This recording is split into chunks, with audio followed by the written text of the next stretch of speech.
하나님 아버지 감사합니다. 종이 주님 말씀 붙잡고 다니에 섭니다. 종의 말이 사람의 말 되지 아니하고 하나님 말씀 되어서 사랑하고도 귀한 예배자들이요 예언의 사람들이요 인근각처에서 예배드리는 모든 이들의 마음판에 새겨지고 삶의 적용이 되기를 원하오니 오직 아버지의 뜻으로만 이루어 주시옵소서. 예수님의 이름으로 기도드립니다. 아멘. 찬양을 한 찬양자의 목소리 때문일까요? 가사 때문일까요? 아니면 멜로디 때문일까요? 찬양을 듣는 내내 마음이 전이 되어서 억지로 눈물을 참았네요. 이것을 감동이라 할 수도 있고요. 또 예수님이 가신 길이 우리 때문이라는 것이 마음에 파닿는 순간에 왜 이렇게 눈물이 나던지요. 그래서 오늘 이 시간이 더욱더 우리 마음 문이 활짝 열리고 모든 말씀의 은혜로 받아들일 수 있기를 주님의 이름으로 축원합니다. 예수님의 행적을 따라가는 사순절의 둘째 주일을 함께 맞이합니다. 오늘도 주님께 사랑받는 예언의 지체 모두를 주님의 이름으로 축복하고 환영합니다. 사순절을 보내면서 이곳저곳에서 벌써부터 기도의 응답을 받았습니다 라는 감사의 소식이 전해 들려오고 있어요. 그리고 매일 말씀 묵상집에 따라 묵상해 나가는 동안에 스스로를 돌아보게 됨을 또 감사하게 되었다는 연락을 제가 받게 됩니다. 이럴 때 목회자는 정말 행복합니다. 힘을 얻고 또 더욱 예배와 말씀 준비에 심혈을 기울이고 깊이 있는 영성이 더해지게 됩니다. 그 전해진 고백들이 얼마나 크고 감사한지요. 오늘 우리 이 마음을 더해서 함께 인사 나눌 수 있기를 바랍니다. 옆 사람을 이렇게 바라보시면서 예수님을 향한 고백이 모두의 기쁨입니다. 정말 이 고백은 들으면 와, 저런 기쁨이 있구나. 나도 그런 기쁨을 맞이해야지라는 기대감이 있기를 바랍니다. 이제 닭살 돋는 답을 합니다. 옆 사람 손 꼭 잡아주세요. 당신의 멋진 고백을 기대합니다. 사순절이 마무리될 때쯤에 어떤 고백들이 일어날까 한번 기대해보면 날마다 참 기쁨일 것 같아요. 예수님이 이래서 저희 앞에 가셨군요. 십자가의 길로 그렇게 가셨군요. 저 때문에. 근데 제가 이러한 부활의 날에 그 기쁨을 만끽할 수 있도록 저한테 이런 은혜를 주셨습니다라는 그 열매를 고백하고 나눌 수 있기를 바랍니다. 지난주 사순절의 첫 주일 말씀을 예수님이 우리를 무엇으로 바라보고 계신가 하는 것을 에베소서 말씀으로 함께 나눴어요. 과연 예수님이 우리를 향한 바라심이 무엇이었을까? 저기 써 있잖아요. 하나님의 처소가 되기를 원하셨다는 거예요. 우린 자칫 잘못 생각해서 예수님이 이 땅에 오시고 우리의 죄를 사하려 맞습니다. 우리를 구원하시려고 맞습니다. 그리고 우리를 더 행복하고 잘 살게 하고 더 자신 있게 선포하며 살게 하시겠다는 거 맞습니다. 하지만 가장 중심되는 것은 우리를 그렇게 변화시키셔서 우리 안에 하나님이 자리할 수 있는 처소를 준비시키신다는 것을 믿으시기 바랍니다. 이게 우리 지난주의 결론이었죠. 이거 다른 교회에서 안 가르쳐줘요, 진짜. 이걸 모르니까 그저 우리는 구원받았습니다, 죄사함 받았습니다. 그러니까 어찌 보면 살짝 교만함으로 살아요. 제가 믿는 이들은 일반적으로 믿지 않는 사람보다는 조금 건방지게 살라고 해요. 교만하고 다릅니다. 그 건방짐은 무엇인가 하면은 그를 도울 수 있는 위치까지 뭘로? 말씀으로, 삶으로, 표정으로, 손으로 보듬어 줌으로 살짝 건방지라는 거예요. 사랑하는 여러분, 우리는 하나님이 거하실 처소가 되기 위해 예수님을 쫓고 있습니다. 이 땅에서 잘 먹고 잘 사는 것보다 더 중요한 우리를 주님의 성전이 되게 하시려고 공동체를 이루어 주셨고 온전케 하시는 예수님의 큰 뜻을 우리는 알고 함께 해야 할 줄로 믿습니다. 그 성전을 이루기 위해서는 어떻게 했어요? 잘 다듬어진 돌. 왜요? 바로 모퉁이 돌이 되시는 그 예수님, 완전하고 완벽하고 온전한 예수님의 옆에 붙어서 계속 이어져 나가야 되는데 우리도 다듬어진, 아주 잘 다듬어진 돌이 되어서 이어져 가야 하기 때문에 더욱더 깊이 있는 말씀으로 큰 은혜의 시간이 있어야만, 내 마음에 감동이 있어야만 그때마다 내가 잘 쪼아져서 다듬어져야지만 온전하고 완벽한 예수님의 그 모퉁이 돌에 우리가 붙어서 계속 건물을 이어나갈 수 있다는 것 또한 믿으시기 바랍니다. 오늘 그 말씀으로 나누려 하는 거예요. 어떻게 내가 잘 쪼아지고 다듬어져야 하는가? 바로 오늘 주신 본문의 말씀이 기록된 히브리서 12장에는 징계라고 이것을 표현합니다. 그리고 징계라는 말이 참 많이 나옵니다. 징계라 하고 버리라 하는 말은 구약 성경에 많이 등장하는데 신약에까지 와서 이렇게 많은 표현이 있다는 것이 조금은 긴장하며 우리가 읽어야 되고 묵상해야 돼요. 왜요? 그 표현이 사전의 의미로 본다면 징계라는 말이 굉장히 두려운 말이에요. 사전적 의미로 보니까 잘못이나 허물 따위를 나무라면서 벌을 내리거나 제재를 가한다고 그래요. 제재. 자, 이것을 법률적인 용어로 해석을 해보니까 공직에 있는 사람의 의무 위반에 대하여 국가기관이 내리는 행정적 제재, 일반적 공무원에게는 파면, 해임, 정직, 감봉, 견책 등 5종의 처분이 있다라고 되어 있어요. 굉장한 불이익을 줄 수 있는 처벌을 당한다라는 거예요. 그럼 징계는 처벌이면 우리가 징계를 받았다고 지금 말씀 안에 이렇게 많이 있는데 우리 또한 처벌받고 벌받아야 되는 것인가? 이러한 뜻으로만 본다면 구약시대에서의 하나님의 징계는 그 누구도 감당할 수 없을 만큼의 엄청난 어려움과 시련을 뜻하기도 합니다. 하나님의 명하심을 전달받고도 순종하지 않는 바로 왕과 그를 따르는 족속들과 그가 다스리는 땅을 향해서 하나님께서는 출애굽기에 이렇게 표현하고 있습니다. 바로가 너희의 말을 듣지 아니할 터인즉 내가 내 손을 애굽에 뻗쳐 여러 큰 심판을 내리고 하나님의 백성 이스라엘 자손을 그 땅에서 인도하여 이제 자유의 땅으로 내시겠다고 선포를 하셨어요. 그냥 선포한 것이 아니라 내 군대, 내 백성, 내 군대를 다 동원해서라도 내가 큰 심판을 내려서라도 이렇게 구원하겠다. 누구를? 하나님을 좇고 믿고 의지하고 신뢰하는 자들을 말하는 겁니다. 하나님 안에 살길 원하는 자들을 말하는 겁니다. 그 밖에서 행해지는 그 나쁜 것들에 대해서는 처벌하시겠다고. 이 말씀을 선포하시니 어떻게 됩니까? 그때부터 우리가 잘 아는 10가지의 재앙이 일어나기 시작해요. 물이 피가 되고 먹을 물이 없어요. 다 썩어버리고 모든 물고기를 다 썩어버렸어. 개구리가 올라와서 모든 자기들의 처소든 어디든 갈 데가 없어요. 티끌이 이가 되다 여러분 먼지 얼마나 보이지 않는 곳까지 전부 이가 되어서 다 공격을 해요. 또 파리가 가득합니다. 음식이며 어디며 잠을 자서 귓속이며 어디면 다 들어갑니다. 모든 가축이 죽어갑니다. 먹을 것이 없습니다. 악성 종기가 생기고 거기서 그 주술을 펼치는 무당들, 주술가들, 마술사, 요술사들 아무리 동원해서 이거를 흉내내려고 하지만 이것조차 흉내가 안 되는 만큼의 하나님의 재앙은 정말 무시무시해요. 저는 이 말씀을 읽을 때 그런 생각이 들어요. 요즘에 무속신앙에 따라서 무당들을 따라서 정계에 따라서 정치를 일삼는 자들, 여러분 이거 무서운 재앙을 지금 뜻하고 있는 겁니다. 그 뒤 무엇을 만들 수 있간데 우박이 내려요. 모든 식물이 다 죽어갑니다. 다 깨져버립니다. 메뚜기가 땅을 덮어요. 먹을 것 풀조차 남아있지는 않습니다. 흑암이 땅에 이때 어느 정도의 흑암이가 더듬어 찾아야지만 가능하다고 그렇게 세상을 만들어버리셔요. 이렇게까지 재앙이 와도 그 바로왕이 말을 듣지 않으니까 처음 난 것들이 죽음을 하죠.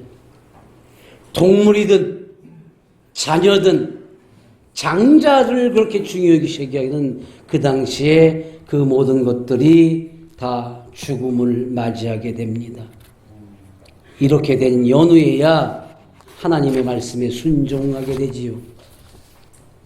사랑하는 여러분, 하나님께서는 왜 이런 재앙을 내리셨습니까? 그 말씀 바로 출애굽기 11장 7절에 기록되기를 이렇게 기록하고 있어요. 그러나 이스라엘 자손에게는 사람에게나 짐승에게나 개 한 마리도 그 혀를 움직이지 아니하리니 이거는 구별됨과 구분하심이라는 말이에요.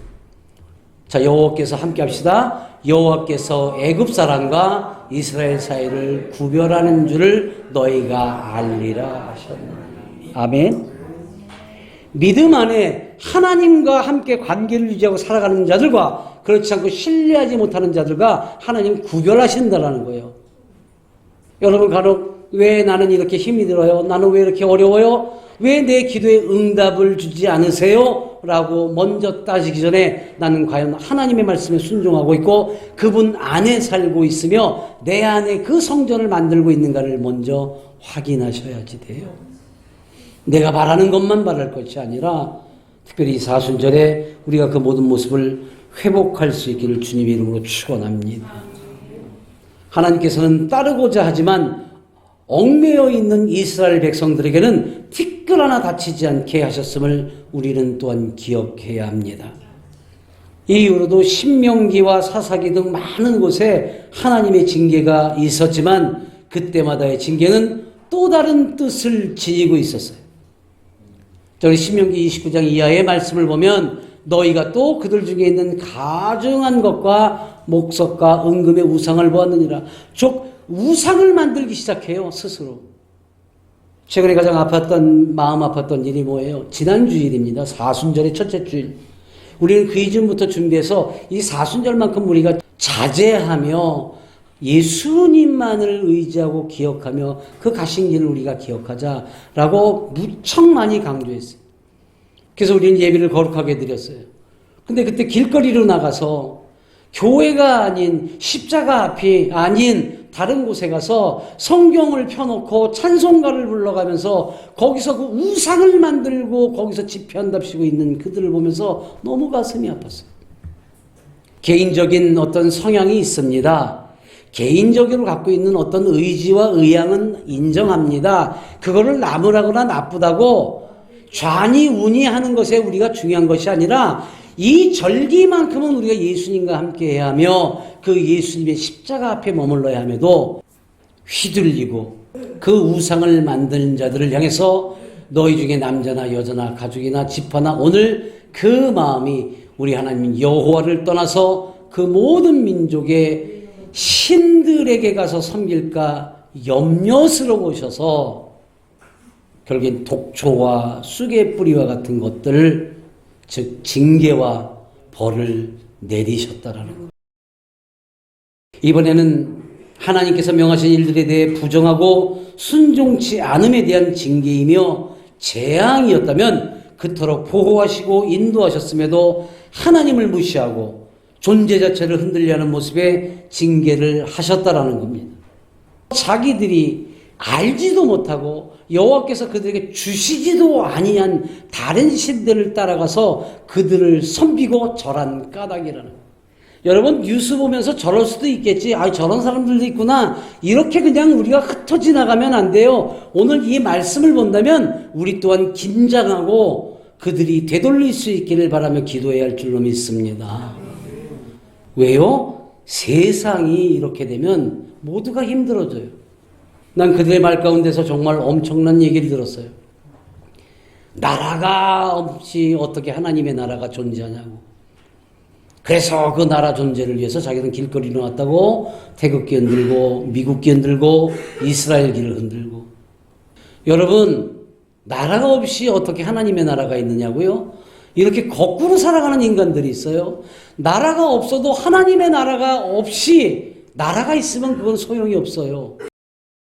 여러분 저 모슬람을 믿고 있는 이슬람을 믿고 있는 그 많은 나라들이 있어요. 그 나라에는 하나님의 나라가 없어요. 그러니까 아직도 매질하고 여자들을 핍박하고 아직도 전쟁을 치르고 어려움에 시달려 살아요. 나라가 있다고요?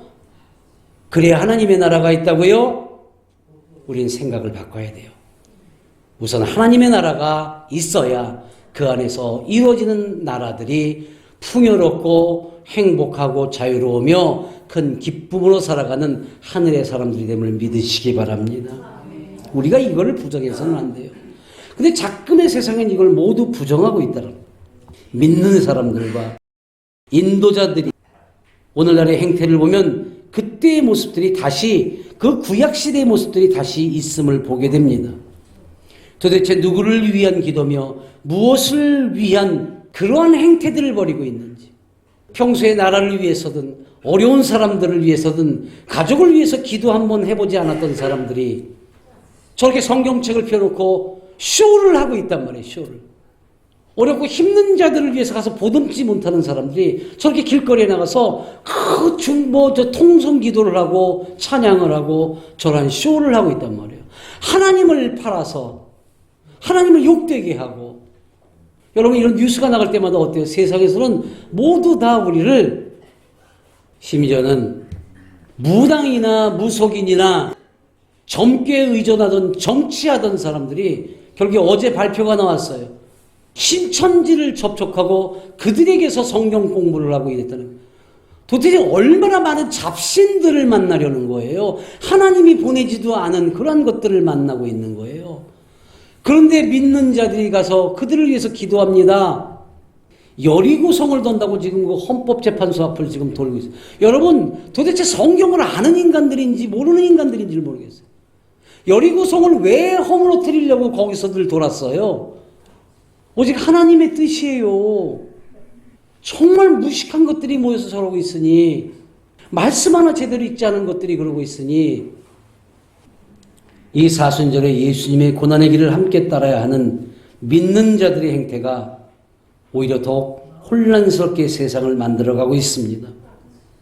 하나님께서 인간의 죄에 대해 이토록 단호하신 이유는 단지 인간의 삶에서만 한정된 것이 아니라 우리가 살고 있는 이 사회, 이 나라에도 커다란 문제로 영향을 미치기 때문에, 우리는 아주 어려운 6.25, 아주 어려운 그 이전의 일제강점기를 지나오면서 아주 미개발 국가로, 그러다 열심히 노력해서 개발도상 국가로, 거기에도 열심히 노력하고 땀을 흘리고 피땀으로 여러분의 부모님과 여러분과 우리 자녀들을 위해서 열심히 해서 선진국 대열에 올라가 있는데 한 방에 지금 어디요? 개발도상국도 아니에요. 가장 나라까지 떨어져요. 나라까지.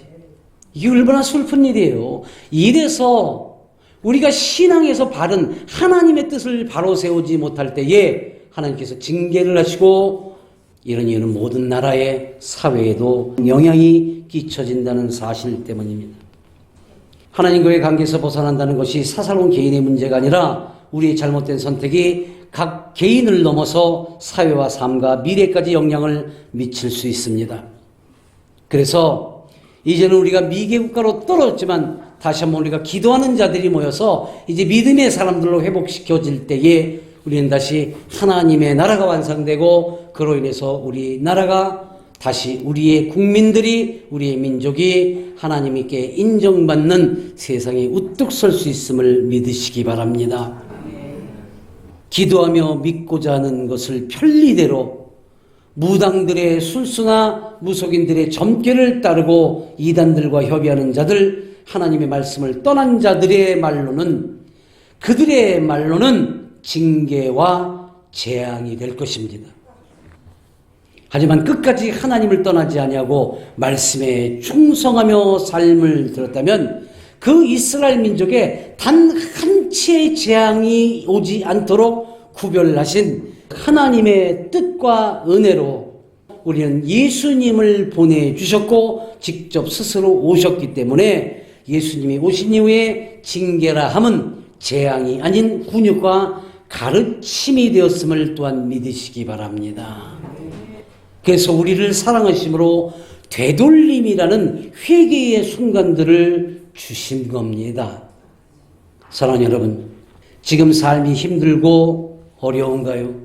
고난 가운데 있습니까? 여러분 지금 평안함이 없고 불확실합니까? 마음에 근심이 차 있습니까? 나는 이 사순절에 예수님이 바라시는 모습으로 어찌 살까 먼저 고민하는 여러분들이 되시기를 바랍니다. 오늘 본문의 기자는 이러한 모든 것을 우리를 위해서 사용하셨다 말씀을 주고 계십니다. 징계를 사용하셨다고 합니다. 그들은 잠시 자기의 뜻대로 우리를 징계하였거니와 함께 합시다. 오직 하나님은 우리의 유익을 위하여 그의 거룩하심에 참여하게 하시려고 우리에게 징계를 주신다는 거예요. 너 힘드니 어렵니? 그러면 지금 네가 왜 이것을 겪고 있는지 생각해봤니? 그렇다면 이 겪고 있는 것을 나하고 함께 의논하자. 우리 주님은 지금도 우리를 기다리고 계세요. 그래서 너의 결국엔 유익을 위해서 내가 이러는 거야. 몰라? 이렇게 했을 때 거룩함으로 나에게 함께 내일에 동참할 수 있는 단단한 신뢰하는 맡길 수 있는 이러한 자들로 삼으려 하는 거야. 믿으냐? 아멘 할 수 있는 너희들이 되기를 바란다. 여러분 기쁘지 아니합니까? 그래서 우리가 고난과 힘듦과 어려움이 유익이다라는 말씀을 습관처럼 하고 있는 거예요. 육신의 부모들은 살아온 경험과 배운 바대로 때론 자기 성찰과 모습에 맞게끔 징계하고 벌을 줘요. 이것도 못해? 저것도 못해? 왜 말을 안 들어? 그런데 그럴 만한 말을 들을 만한 나이가 지나면 이 얘기를 할 수도 없고 해도 맥히지도 않아요. 씨알도 안 먹혀요. 씨알. 아무런 소용이 없어요. 그런 징계를 줄 만큼 본이 될 만한 삶을 여러분이 살고 있습니까? 이것 또한 고민이에요. 그리고 너는 그렇게 살지 말라는 것, 나는 이렇게 못 살아니까 너라도 이렇게 살지 말라고 그렇게 얘기를 하고 다스리려고 해요. 그리고 징계를 하려고 들어요. 그래서 오늘 말씀에서도 자기의 뜻대로 우리를 징계, 육신의 부모들은 그렇게 할 수 있습니다. 하지만 우리가 어찌 해야 되는가? 먼저 기도로 잠잠히 기다려줄 줄 아는 부모가 되기를 바랍니다. 잠시 곁나가는 얘기지만 제가 이 말씀을 드릴까 말까 참 고민을 했는데 오늘 마침 꼭 드려야 될 것 같아요. 제 아들이 지금 외국 회사에 입사해서 마치 요셉이 보디발의 아내와 같은 일을 저지르는 그 직장 여자 상사 때문에 이 아이가 거부하고 나무라고 이러다가 미움털이 박혔어요. 그리고 말도 안 되는 일을 주고 막 협박을 하고 이래가지고 갈등까지 막 겪고 있고 심해서 이 스트레스 때문에 갑자기 새벽에 응급실에까지 실려가는 큰 일을 겪었어요. 아주 심각했었습니다. 그 위기에 빠져 있을 때 나는 떨어져 있어서 간신히 통화만 하고 아내와 함께 기도밖에 할 수가 없었어요. 하나님 모든 걸 하시는 주님 이것 또한 강함으로 일어서게 하심을 믿습니다. 왜냐면 제가 그렇게 기도할 수 있었던 건 그 녀석이 응급실에 가갖고 전화를 했어요. 그래서 아들 힘들면 포기하고 돌아와 괜찮아. 그랬더니 어떻게 이야기를 첫마디를 하는가. 아빠 어떤 일이 있어도 저는 하나님을 떠나지 않아요. 믿음 안에 살고 있으니 염려하지 마세요. 그래요. 울컥하고 진짜 많이 울었어요. 와, 이 녀석 봐라. 그 무뚝뚝한 녀석이 이런 말을 하네. 그러니까 저 어떤 일이라서도 목숨 끊는 일이나 욱하거나 잘못된 일을 저지르지 않아요. 저는 하나님 안에 살고 있고 떠나지 않았습니다. 절대 안 떠날 겁니다. 그래서 기도하기만 했어요. 그랬더니 사순절이 막 시작된 그 지난주에 밤에 전화가 왔어요. 너무도 기막힌 말을 합니다. 아빠, 엄마, 이제 기도 그만해 주셔도 돼요. 우리 보고 기도 그만하래. 그래서 왜? 그랬더니 너무 많이 해주시는 게 마음이 느껴지는데 제가 지금 너무 빨리빨리 일이 이루어지고 있어갖고 제가 따라가지 못할 지경이에요. 그래요. 그게 무슨 말이냐? 그랬더니 그렇게 바라고 원하던 부서의 팀장으로 진급까지 했답니다. 그 속썩이고 힘들게 하던 사람들은 완전 딴 곳으로 가게 되었고 그것을 잘 참고 이겨냄으로 인해서 인정받고 너는 소신이 있구나 해가지고 가장 바라고 원하는 그 팀으로 옮겼는데 부서로 옮겼는데 거기 팀장으로 갔어요. 이제 6개월밖에 안 된 아이가. 이 동네 웬만하면 씁쓸해. 여러분 외국 회사에서 우리 동양인들이 이렇게 인정 안 해요. 그러니까 막 웃으면서 이제 기도 그만하세요. 너무 세세요. 막 그래요. 난 여러분의 자녀들이 이런 소리가 입에 달고 살았으면 좋겠어요. 이게 언제까지일지 나도 장담은 하지 못하지만 적어도 이렇게 살고 있다면 제가 이 단에 서서 떳떳하게 설교할 수 있잖아요. 사모가 성경학교에서 떳떳하게 여러분들께 그 말씀을 전하고 가르침을 주실 수가 있잖아요. 만일 그렇지 않다면 우리가 자신이 없이 어떻게 여러분 앞에 서겠습니까? 사랑하는 여러분, 주님의 징계를 다 받아들여서 이미 주실 것을 알고 있어서 담대하게 악한 일에 휩쓸리지 않았더니 최후 승리자가 되었더라는 겁니다. 믿으십니까? 흔들리지 마십시오. 누가 뭐라고 기열고 이거 잘못되고 목사님이 거기서 딱 그런 얘기만 해 이런데 흔들리지 말고 이 안에서 우리 주님의 핵심된 은혜의 말씀만 가지시라는 거예요. 내가 뭐 좌니 우니 나눕니까? 아니요. 나는 오직 여러분들의 삶과 여러분들의 미래와 특별히 여러분의 자녀들의 삶 가운데 하나님과 동행하고 그 안에 살아가기를 바랄 뿐인 것 또한 믿으시기 바랍니다. 앞서 알려드린 그 사전상의 징계는 벌이었고 죄에 대한 뜻으로 해석했지만 예수님이 오신 징계는 바로 교육함이라는 뜻으로 우리에게 다가오게 된 겁니다. 영어 원문 성경을 보면 이렇게 말씀하고 있어요. 여기에서 징계라고 하는 것이 우리는 벌 주는 것이고 제재라고 하지만 영어 원문 성경을 보면 신약시대에 와서 예수님께서 함께 살러 오신 이후에는 바로 이 징계라는 뜻은 우리를 가르쳐서 새로운 것으로 세워주시겠다라는 바로 디스플린이라는 이 뜻은 규율, 학문을 뜻하고 있습니다. 징계라는 말이 학교 교육이라는 뜻으로 번역이 됩니다. 가르침을 말씀하고 있는 거죠. 그래서 오늘 본문의 11절부터 이렇게 이하를 쭉 살펴보면 무릇 징계가 당시에는 즐거워 보이지 않고 슬퍼 보이나 지금 여러분이 고난 가운데 힘든 가운데 아픔 가운데 어려움 가운데 있는 것은 즐거울 수는 없지요. 슬퍼 보이지만 결국에 이것을 이겨내고 하나님 안에 살아갈 때는 그 연단받은 만큼 의와 평강의 열매가 커짐을 믿으시기 바랍니다. 그러므로 이제 우리는 피곤한 손과 연약한 무릎을 일으켜 세우라고 하시는 거예요. 그래서 우리가 지금 당장 겪고 있는 고난이나 슬픔이나 어려움들을 오히려 하나님께서 우리를 더 강한 자들로 더 크게 쓰시려고 훈련의 시간을 주신다는 것 또한 믿으시기 바랍니다. 다시 일으켜 우리가 일어설 수 있도록 주저앉음에서 다시 일어나서 그 연약해진 무릎을 일으켜 세우라고 경험케 하시는 겁니다. 너희 발을 위하여 곧은 길을 만들어서 저는 다리로 하여금 어그러지지 않고 고침을 받게 하시게 하는 고침.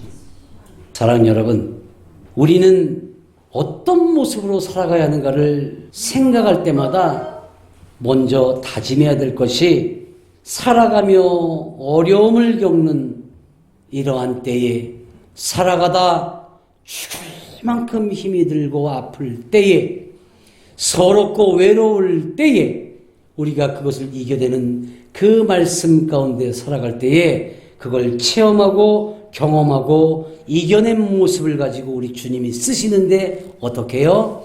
그러한 또 다른 자들이 있을 때 자기가 겪었던 경험과 체험을 가지고 거기에 하나님의 사랑을 더해서 그들을 일으켜 세우는 도구로 쓰시겠다라는 겁니다. 얼마나 기쁜 일입니까?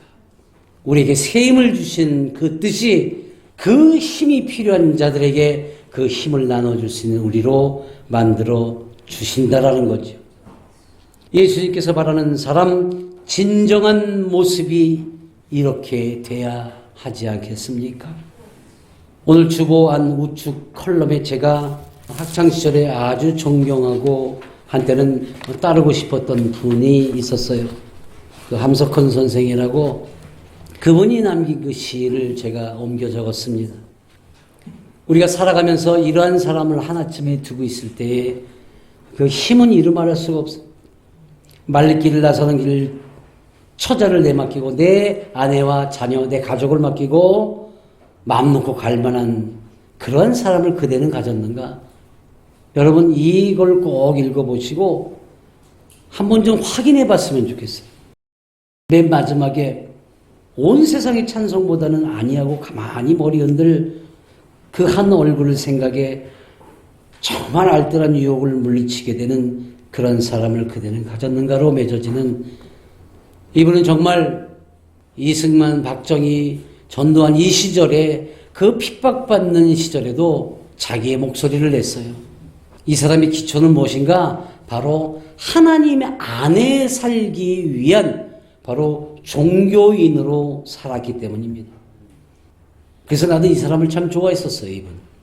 근데 이번에 다시 읽어보니까 어떻게 마음이 드는가? 우리 예수님께서 이렇게 맡길 만한 자들이 있습니까? 라고 했을 때, 나는 얘가 있어. 나는 누가 있어. 이렇게 자신 있게 말씀하실 수 있는 우리가 준비된 자로 살아야 하지 않나, 이렇게 저는 받아들이게 되었어요. 우리는 어떻습니까? 내 주변에 그런 사람이 있는가 없는가? 아니요. 이 모든 걸 맡기고 의지하고 신뢰하며 그렇게 우리가 어떤 길이든 떠날 수 있는 우리 주님과 함께하고 있음을 고백하시기 바랍니다. 이게 이 사순절에 이루어질 수 있기를 바랍니다. 그래서 주님께 받는 연단을 기뻐받아 변화되고 강한 자들로 새롭게 태어난 든든한 조력자들이 되어서 주께서 어떤 일도 맡길 수 있고 그 맡은 바를 여유롭게 감당해낼 수 있는 그런 사람들이 바로 예언의 사람들이기를 주님의 이름으로 축원하며 축복합니다. 하나님의 징계는 이스라엘 백성들이 잘못된 길에서 돌아서도록 하기 위한 사랑이었습니다. 그래서 징계는 사랑의 표현임을 깨닫게 되고 또한 믿음의 백성들이 회개하고 하나님께로 돌아올 때 하나님은 그들을 회복시켜 주실 줄로 믿습니다.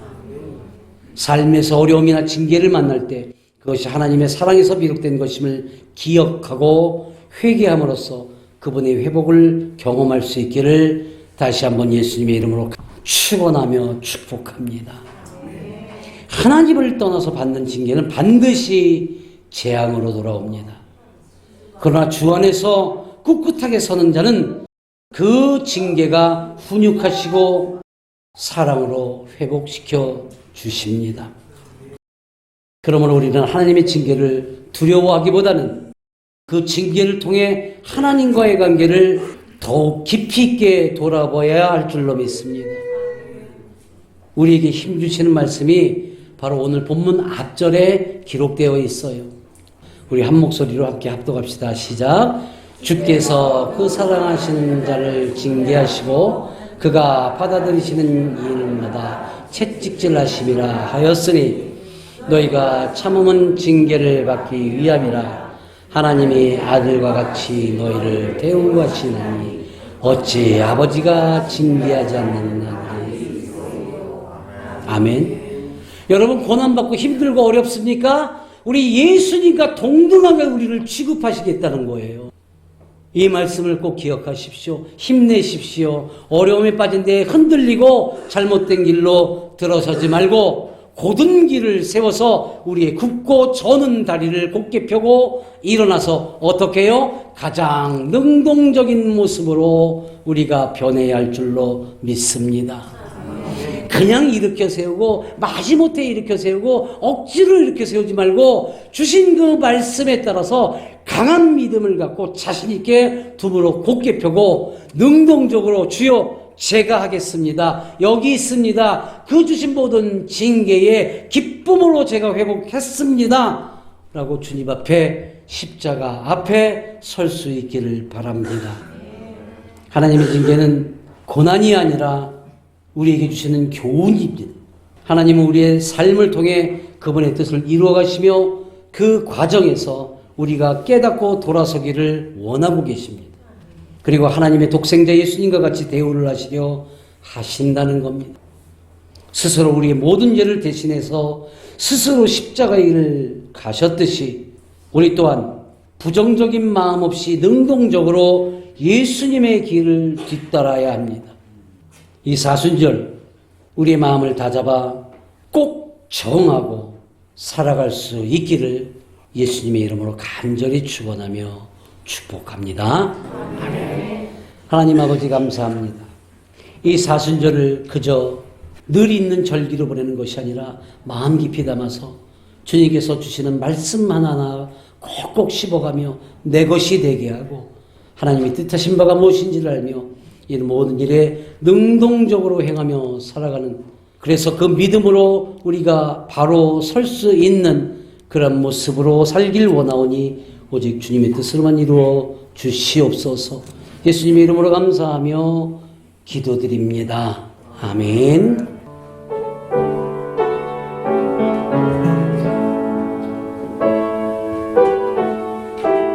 이제는 우리 구주 예수 그리스도의 은혜와 하나님 아버지의 크나크신 사랑과 성령님의 감화 감동 역사 내주 교통하심이 오늘 함께 예배를 드리며 이 사순절을 가장 깊이 있는 영성으로 회복하고자 섬기며 예배드리는 귀한 생명들과 그들의 자녀와 가정과 가족과 하고자 하는 모든 일 위에 또 하나님의 명령을 준행하며 살아가고 있는 섬기는 예언교회와 대한예언 수양강교회와 함께하는 모든 성길들 위에 이제로부터 영원토록 함께 하시길 간절히 축원하옵나이다.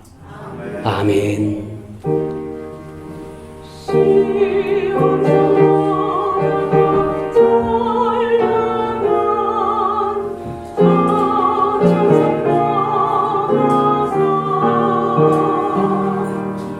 이